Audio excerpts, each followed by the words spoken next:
Evelyn Hartley grew up in a quaint little town surrounded by rolling hills, where life was simple and predictable. From an early age, Evelyn had dreamt of having a large family. Her mother's laughter as she tucked her into bed, her father's gentle encouragement when she struggled, those were the moments she longed to recreate for her own children someday. Years later, when she met Matthew, she believed her dreams were finally taking shape.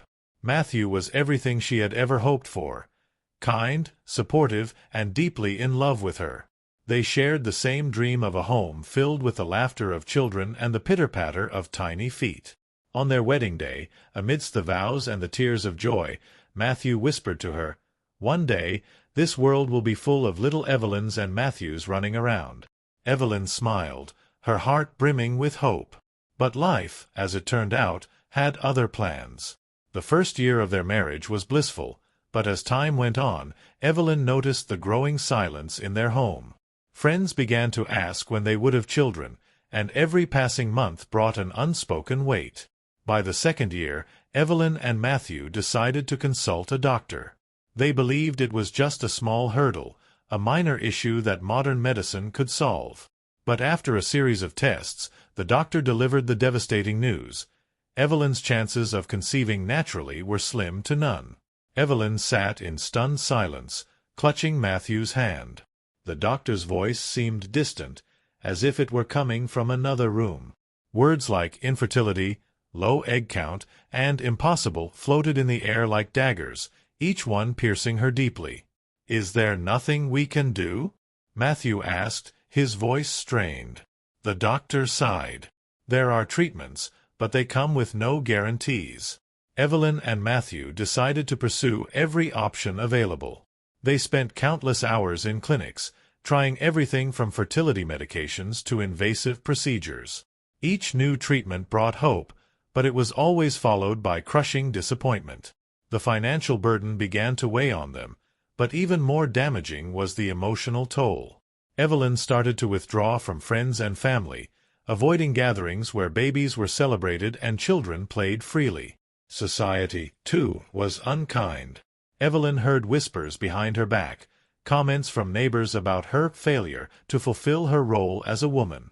Even family members, though they meant well, would say things like, "Just relax, and it'll happen," or "Maybe it's not meant to be." Each word felt like a blow. After years of battling infertility, Evelyn was on the verge of giving up. One morning, as she sat by the window with a cup of tea, a letter arrived. It was from her distant cousin, Clara, someone she hadn't spoken to in years. The letter began with warmth and familiarity, but soon took a serious tone. Clara shared her own journey with infertility, a journey filled with heartache and loss, much like Evelyn's. But then Clara wrote about something unexpected, a retreat in the mountains that had changed her life. "It's not just about the body," Clara wrote. "Sometimes the mind and spirit need healing too." Intrigued but skeptical, Evelyn showed the letter to Matthew. "What if this is our last chance?" she asked. Though hesitant, Matthew agreed. "If it means finding peace, we'll try it," he said. The retreat was nestled in a remote valley surrounded by towering mountains. The air was crisp, and the atmosphere was serene. The couple was greeted by Sister Agnes, an elderly healer with a calming presence.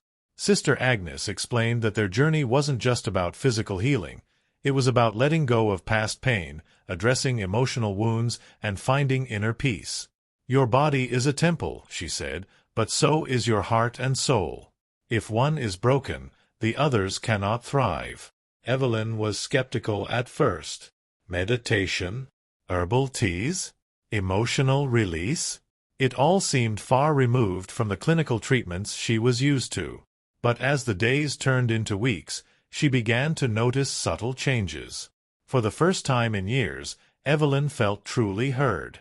The group sessions with other women, some mothers, some not, were transformative. They shared their struggles, laughed, cried, and supported one another. Slowly, Evelyn began to let go of the guilt and shame she had carried for so long. Months after returning from the retreat, Evelyn felt different. There was a lightness in her steps, a calm she hadn't experienced in years. But she dismissed it as a result of the healing process, not as a sign of anything physical. One morning, she woke up feeling unusually nauseous. At first, she thought it was the flu. But as the days passed, Matthew urged her to take a pregnancy test. Evelyn laughed nervously. "You know what the doctor said," she replied. "Humor me," Matthew said gently. With trembling hands, she took the test. Minutes later, she stared at the result in disbelief. Positive. Her hands shook as she showed Matthew. "Is this real?" she whispered. Tears filled his eyes as he pulled her into an embrace. "It's real," he said. Evelyn's pregnancy was nothing short of a miracle, but it wasn't without challenges. Her doctors monitored her closely, warning of potential complications. Every checkup was a mixture of hope and fear. Matthew stood by her side through every moment, reminding her of the strength she had shown throughout their journey. "We've come this far," he said. "We'll make it through together." Despite the hardships, Evelyn cherished every moment. The first flutter of movement, the sound of the baby's heartbeat, and even the sleepless nights filled with anticipation.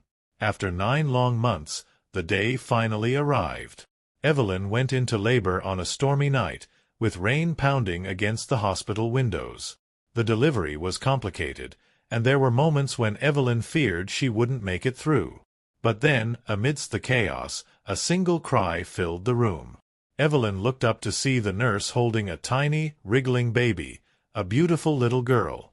As they placed the baby in her arms, Evelyn's tears flowed freely. She looked down at her daughter, her miracle, and whispered, "You were worth every tear, every heartbreak, every moment of waiting." Evelyn and Matthew named their daughter Lily, a symbol of purity, hope, and resilience. Their home, once filled with silence, was now alive with laughter and joy. Evelyn's journey didn't end with Lily's birth. She became an advocate for women facing infertility, sharing her story to inspire hope. She also reconnected with Sister Agnes and the retreat community, offering her own wisdom to others. Life had come full circle. Evelyn had been told she'd never have children, but her story was proof that miracles could happen, even in the face of impossible odds. Years later, as Evelyn watched Lily graduate from college, she reflected on her journey. The pain, the struggle, the healing, it had all led to this moment. And as Lily held Evelyn's hand and said, "Mom, you taught me the meaning of strength and faith," Evelyn smiled, knowing that her story would live on as a testament to the power of hope, love, and perseverance.